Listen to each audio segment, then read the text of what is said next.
Opa, voltou ao vivo. Beleza, pessoal? Boa noite. Boa noite a todos, meus irmãos. Estamos aqui começando então mais uma aula do Seminário de Formação Católica. Sejam todos bem-vindos. Estamos tendo alguns problemas aí na internet, mas voltamos. Meus irmãos, esse vídeo faz parte de um seminário de formação católica, uma proposta de formação concisa para leigos sobre a doutrina da igreja, né? Sobre a doutrina teológica da igreja, mas de forma mais concisa para leigos. Meus irmãos, no link aí que está fixado neste vídeo, que você vai ter também no vídeo, tá? E na minha bio vocês conseguem acessar várias informações. Eu quero aqui falar para vocês que hoje eu lancei o novo Diário Espiritual de setembro, tá? Esse aqui é de agosto, tá? Lancei hoje de setembro, já vou mandar para minha amiga lá, né? Imprimir para mim, tá? É um e-book gratuito, onde você tem o Evangelho do Dia e você tem as 4 perguntas para a Lectio Divina. Então você pode fazer a Lectio Divina com ele, vai te auxiliar. Ele tem o Evangelho de cada dia do mês, ele tem o Santo do Dia, o dia litúrgico, né? Quinta-feira da 20ª semana, da 21ª e etc. Ele vai te dar uma orientação de qual dia você está. Tem um passo a passo para a oração pessoal, né? E outros detalhes a mais aí que você vai verificar na introdução, uma meta que você define no mês, na semana. Então, é um e-book muito útil para o seu diário espiritual. Ele também explica um pouco da importância de que é o diário espiritual. Veja que Santo Agostinho, né, tem o seu diário espiritual, fazia o diário espiritual, recomendava aos santos, né? Santa Teresinha com o seu diário, Santa Faustina com o Diário da Divina Misericórdia, né? Santo Agostinho com o livro de Confissões, é o seu diário espiritual. Então assim, o diário espiritual sempre foi um recurso usado pelos santos para eles viverem a sua espiritualidade de forma mais profunda. Então eu recomendo a todos que tenham seu diário espiritual, faça com seu caderno. E se você quiser, temos aí um e-book que vai lhe auxiliar para você fazer seu diário. No link aí que eu botei neste vídeo, você acessa o meu perfil e lá logo primeiro do item está Diário Espiritual de Setembro. O e-book é gratuito, você baixa ele aí. É um trabalho que a gente está disponibilizando todos os meses para que você possa mergulhar naquele mês na sua vida de oração, tá? Deixa o celular de lado, pega só o seu caderninho, sua Bíblia e vai rezar, tá?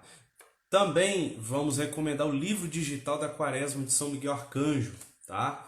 Que é baseado nele que a gente está fazendo as nossas aulas aqui esses dias, né? A gente está falando sobre os anjos, tá? Então, recomendo vocês, tem lá também, você pode comprar o e-book, tá? Que cada dia dessa quaresma você vai estudar sobre os anjos, tá? Estudar na doutrina da igreja, nos santos e etc, tá?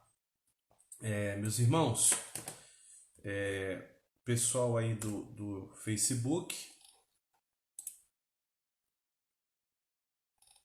deixa eu botar aqui.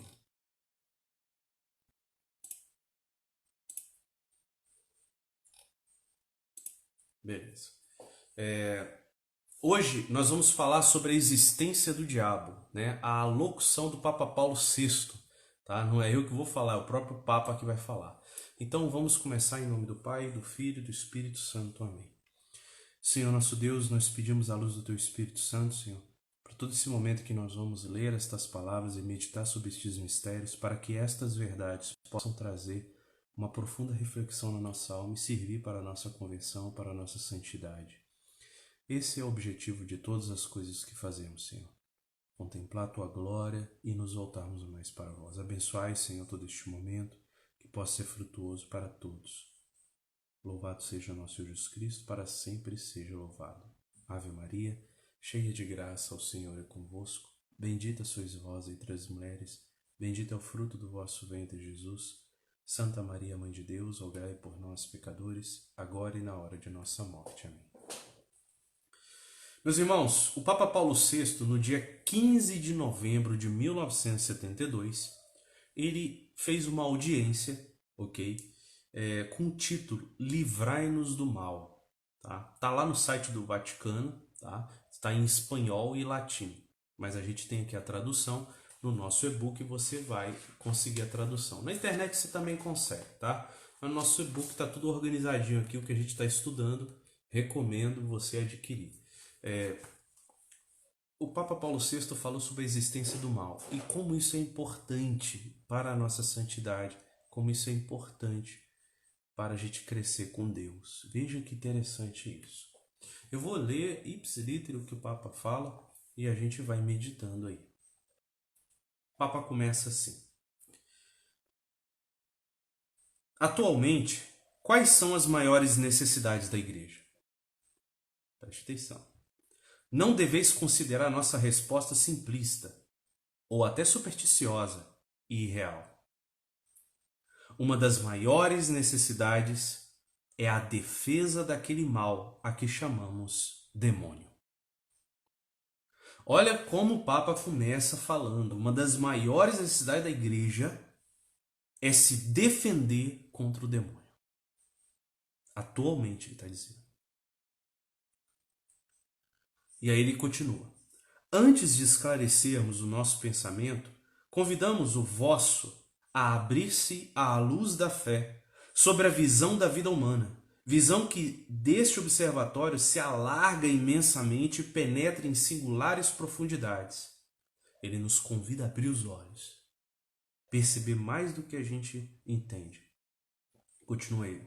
E para dizer a verdade, o quadro que somos convidados a contemplar com realismo global é muito lindo. É o quadro da criação, a obra de Deus, que o próprio Deus, como espelho exterior da sua sabedoria e do seu poder, admirou na sua beleza substancial. Gênesis 1:10, né? Deus contemplou a sua criação e viu que tudo era bom. Continua o Papa.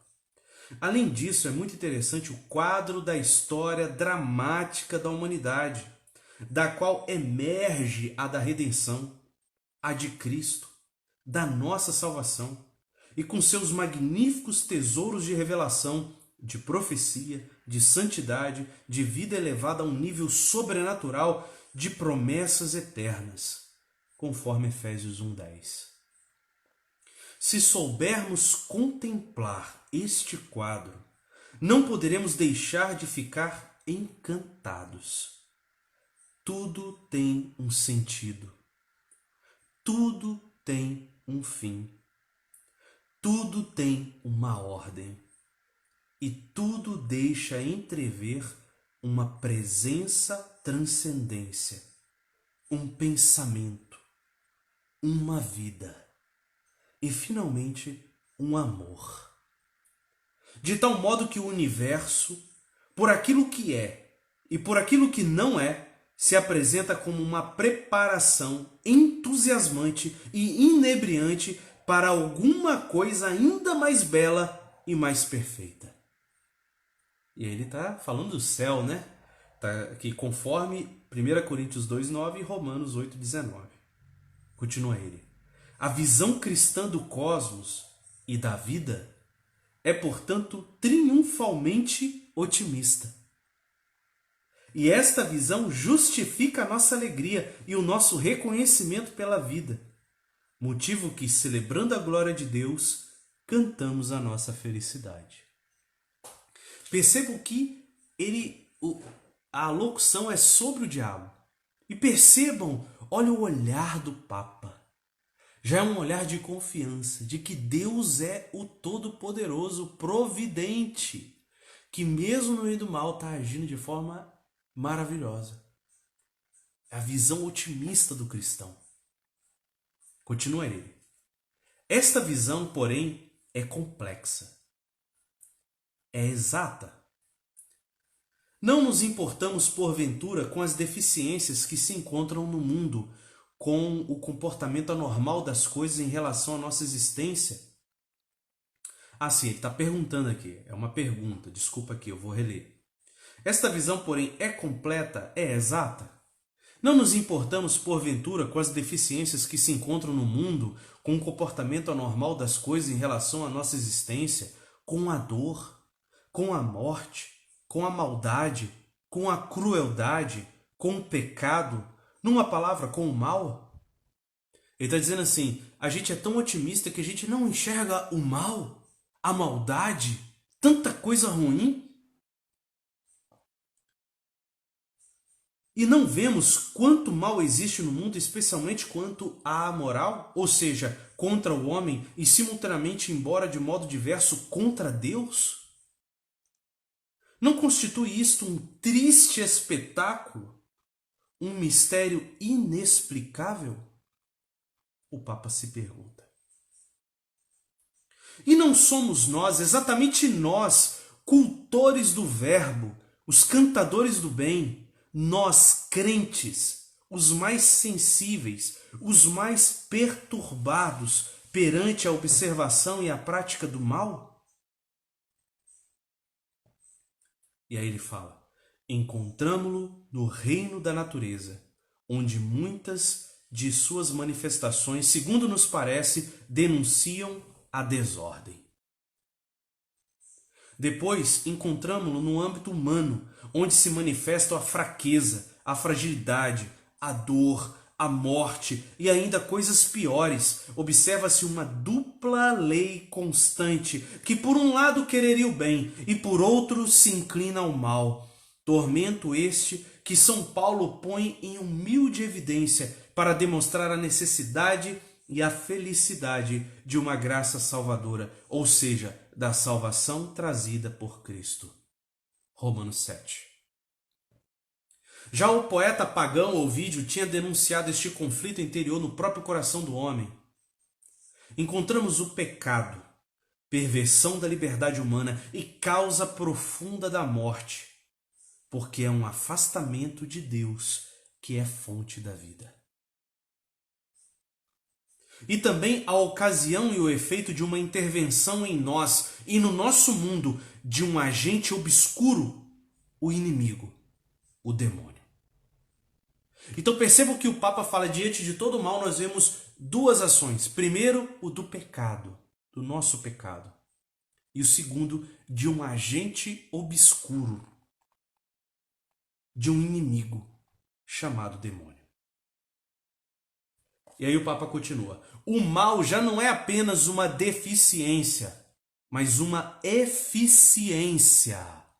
O que ele está querendo dizer aqui, irmãos? Quantas vezes você já ouviu falar? Não, demônio, esse negócio não existe. Não, o mal é a ausência da luz.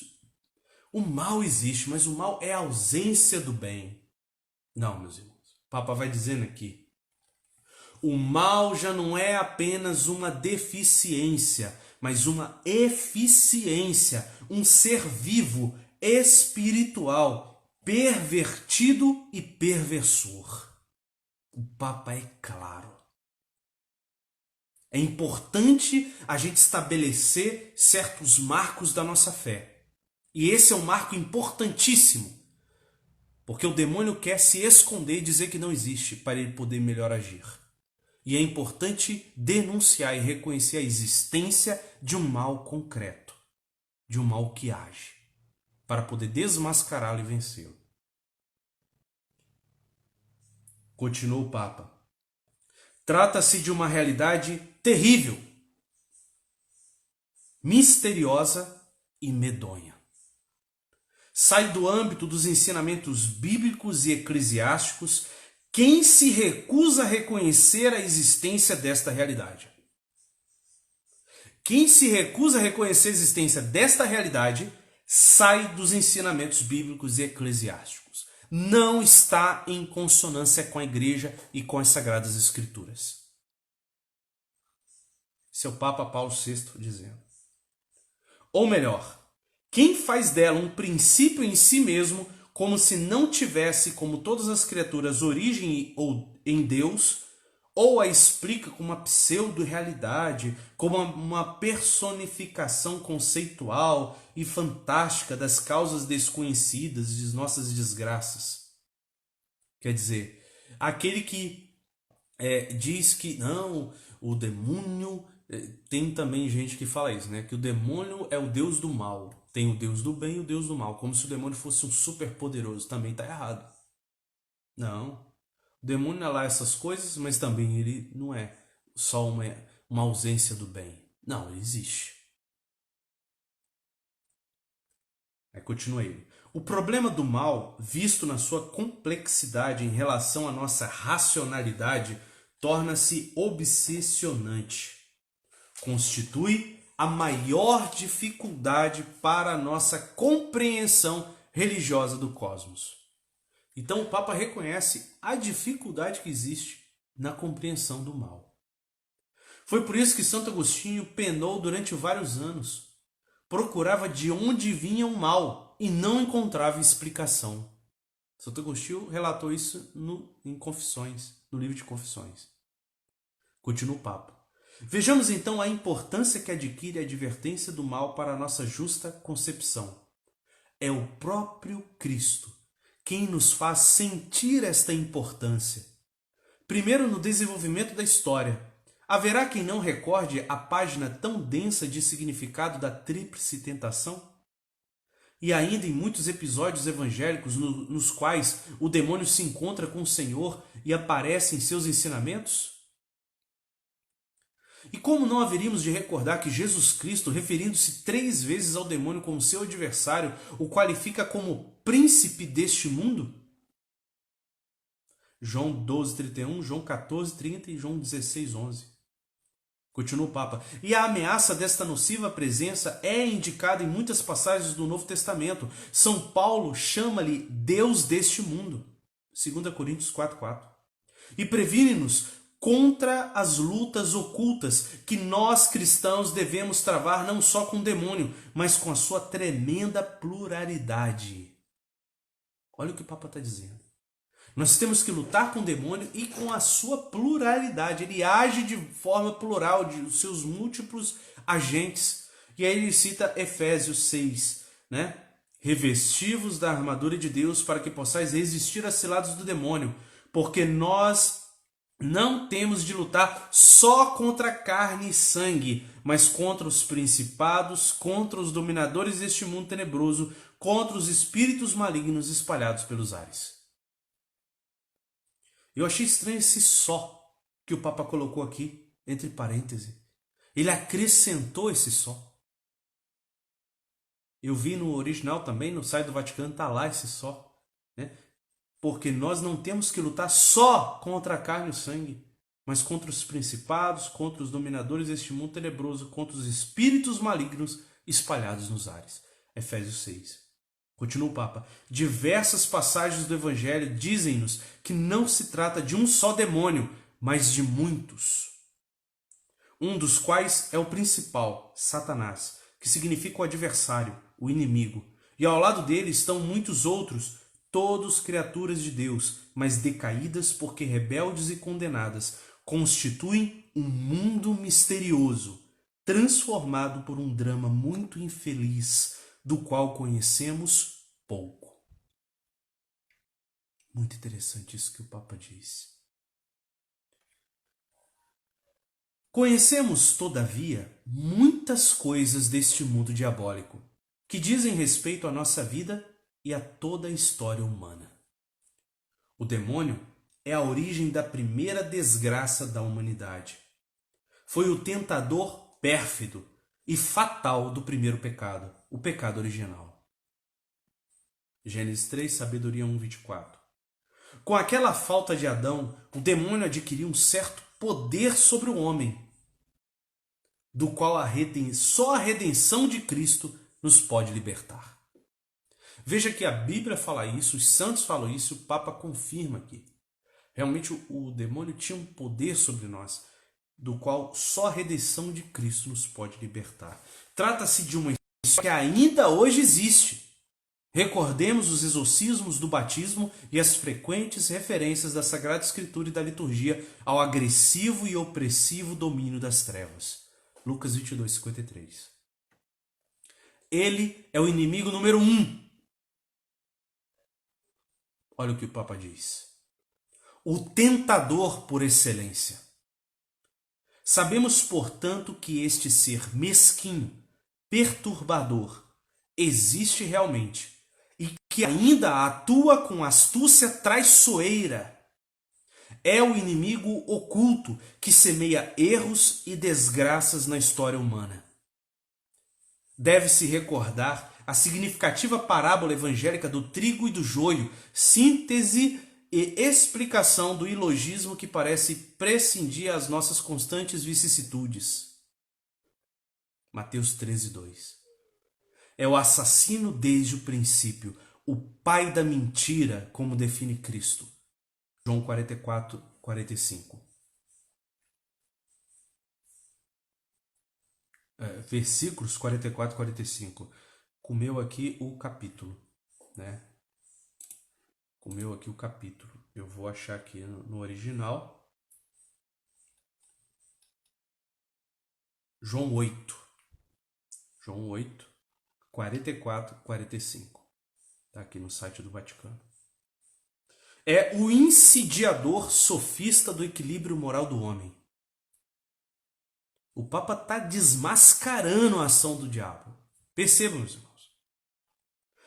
Continua o Papa. Ele é o pérfido e astuto encantador, que sabe insinuar-se em nós através dos sentidos, da fantasia, da concupiscência, da lógica utópica ou de desordenados contatos sociais na realização de nossa obra, para introduzir neles desvios, tão nocivos quanto, na aparência, conformes a nossas estruturas físicas ou psíquicas, ou às nossas profundas aspirações instintivas.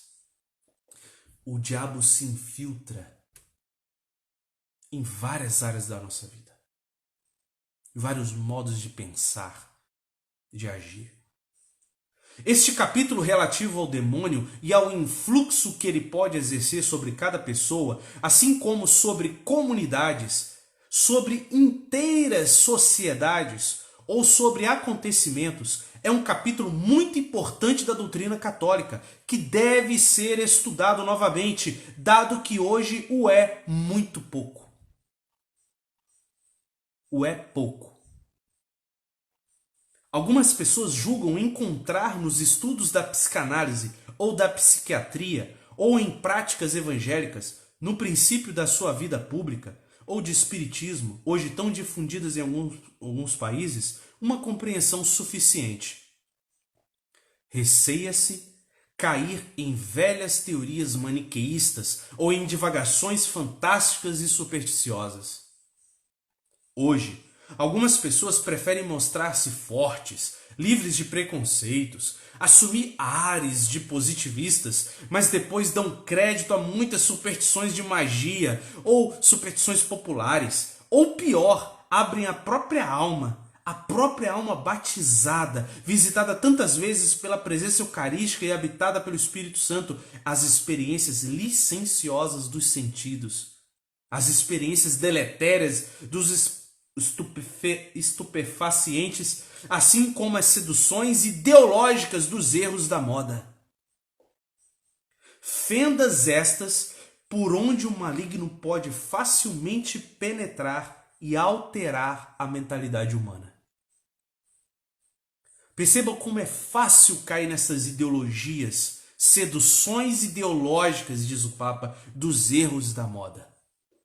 Eis o que nós temos visto: a pregação de várias ideologias torpes, que batem de frente com o cristianismo. São fendas onde o diabo pode facilmente penetrar e alterar a nossa mentalidade. O Papa falou isso, meus irmãos, em 1972. Eu nem tinha nascido ainda. Mas está atual. Atualíssimo. Continua o Papa. Não quero dizer que todo o pecado seja devido diretamente à ação diabólica. Claro que não. Mas também é verdade que aquele que não vigia com certo rigor moral a si mesmo se expõe ao influxo do mistério da iniquidade, ao qual São Paulo se refere. 2 Tessalonicenses, capítulo 2, versículo 3. E que torna problemática a alternativa da nossa salvação.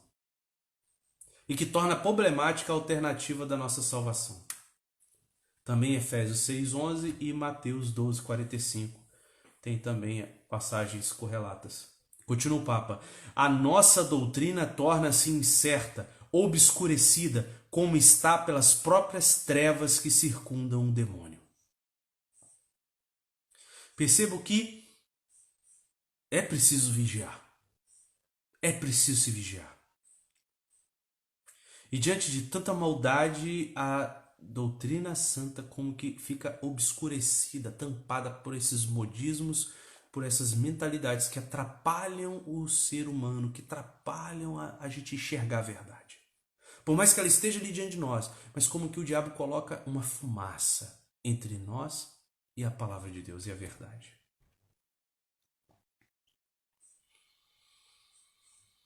Mas a nossa curiosidade, excitada pela certeza de sua doutrina múltipla, torna-se legítima com duas perguntas. Há sinais da presença diabólica? E quais são eles? Segunda pergunta. Quais são os meios de defesa contra um perigo tão traiçoeiro? E aí o Papa diz. A resposta à primeira pergunta requer muito cuidado, embora os sinais do maligno às vezes pareçam tornar-se evidentes.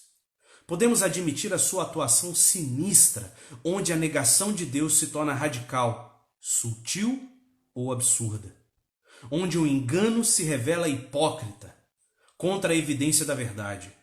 Onde o amor é anulado por um egoísmo frio e cruel. Onde o nome de Cristo é empregado com ódio consciente e rebelde. Onde o espírito do evangelho é falsificado e desmentido. Onde o desespero se manifesta como última palavra, etc.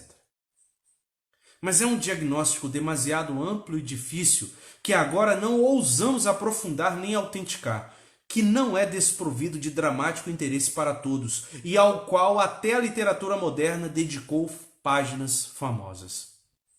O problema do mal continua a ser um dos maiores e permanentes problemas para o espírito humano, até depois da resposta vitoriosa que Jesus Cristo dá a respeito dele.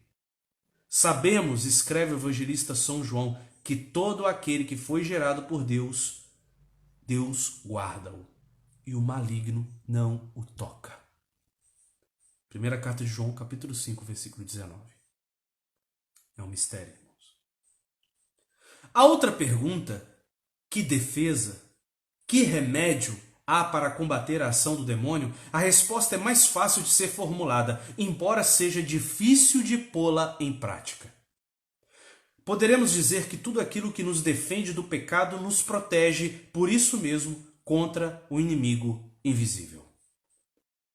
Quer dizer, a primeira coisa é, aquilo que nos defende do pecado já nos defende do diabo.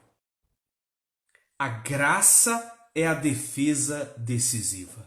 Olha que linda essa frase do Papa. A graça é a defesa decisiva. A inocência assume um aspecto de fortaleza. E depois, todos devem recordar o que a pedagogia apostólica simbolizou na armadura de um soldado, ou seja, as virtudes que podem tornar o cristão invulnerável. Conforme Romanos 13:13, Efésios 6 e 1 Tessalonicenses 5:8. Continua o Papa. O cristão deve ser militante. Militante aqui é guerreiro, que milita. É polícia militar. É aquele que guerreia. É o soldado. O Papa fala, o cristão deve ser militante, deve ser vigilante e forte. Primeira carta de Pedro 5:8. E algumas vezes deve recorrer a algum exército ascético especial para afastar determinadas invasões diabólicas. Jesus ensina-o indicando o remédio na oração e no jejum. Marcos 9:29. E o apóstolo indica a linha mestra que se deve seguir.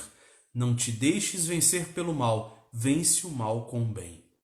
Romanos 12, 21 e Mateus 13, 29. E aí o Papa conclui: conscientes, portanto, das presentes adversidades em que hoje se encontram as almas, a Igreja e o mundo, procuremos dar sentido e eficácia à usual invocação da nossa oração principal, o Pai Nosso. E ele encerra rezando o Pai Nosso. E nós vamos encerrar também rezando aqui. Pai nosso que estais no céu, santificado seja o vosso nome. Venha a nós o vosso reino, Senhor. Seja feita a vossa vontade, assim na terra como no céu. O pão nosso de cada dia nos dai hoje. Perdoai as nossas ofensas, assim como nós perdoamos a quem nos tem ofendido. E não nos deixeis cair em tentação, mas livrai-nos do mal. Amém. Amém, meus irmãos. Louvado seja Deus. Fica essa reflexão para nós fazermos sobre a existência do mal. É importante meditar para que a gente busque a santidade. Quantas verdades o Papa aqui não deixou para nós? Quantas verdades? Pense sobre isso e medite. Que seja um instrumento para a nossa conversão. Como disse um cardeal, ninguém contribuiu mais para a santidade de Jó do que o próprio diabo. Então, que Deus, possa sempre nos preservar do mal e que nós possamos vencer todos os males com a força do sangue de Jesus. Pensamos sempre isso. Que qualquer mal que passe pela nossa vida se transforme no bem maior, pela nossa resposta em santidade, pela nossa vida de oração e penitência. Louvado seja o nosso Senhor Jesus Cristo, para sempre seja louvado. Deus nos abençoe. Shalom.